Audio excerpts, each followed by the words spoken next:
Assalamualaikum warahmatullahi wabarakatuh. Perkenalkan, nama saya Evi Nursaputri, kelas MPH Ilmu Hukum.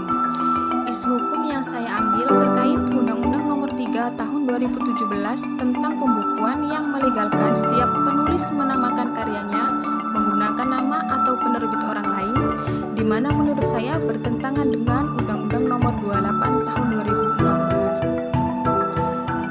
Fakta hukum yang saya ambil yaitu Presiden menetapkan Undang-Undang Nomor 3 Tahun 2017 tentang pembukuan yang menjelaskan tentang agar masyarakat lebih maju dengan karya tulisnya.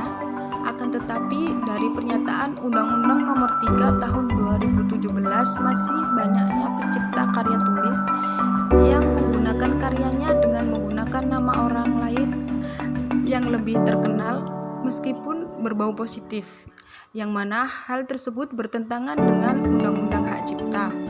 Proposisi yang pertama, semua orang berhak berkarya dengan kelebihan mereka masing-masing dan berhak memajukan bangsa dengan karya-karya yang diciptanya.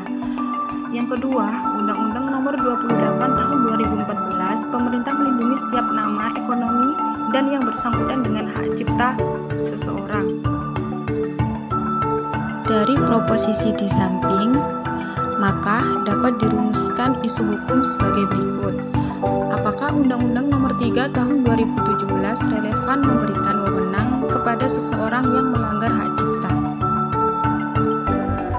Metode pendekatan yang saya gunakan adalah metode pendekatan peraturan perundang-undangan. Sebab penelitian normatif tentu harus menggunakan pendekatan perundang-undangan karena yang akan diteliti adalah berbagai aturan hukum menjadi fokus sekaligus tema suatu penelitian. Jenis dan bahan hukum yang saya gunakan bahan kepustakaan atau bahan hukum sekunder yang dibagi menjadi 3. 1. Bahan hukum primer bersifat autoritatif karena dibentuk oleh pejabat yang berwenang, jenisnya berupa perundang-undangan, putusan pengadilan, risalah sidang, dan naskah akademik. Yang kedua, bahan hukum sekunder berfungsi untuk menjelaskan bahan hukum primer yang bersumber dari jurnal atau buku-buku. Dan yang ketiga, bahan hukum tersier, di mana bertujuan untuk melengkapi bahan hukum primer dan bahan hukum sekunder yang bersumber dari Kamus Hukum atau Kamus Besar Bahasa Indonesia.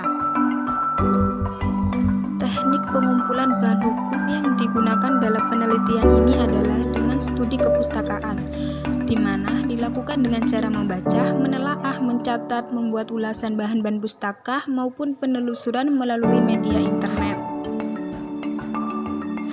Teknik analisis bahan hukum yang digunakan dalam penelitian ini berupa metode preskriptif, yaitu metode analisis yang memberikan penilaian tentang objek yang diteliti benar atau salah atau sesuai dengan hukum, yaitu dengan cara meneliti dan memberikan komentar lalu membandingkan dan final dengan memberikan kesimpulan.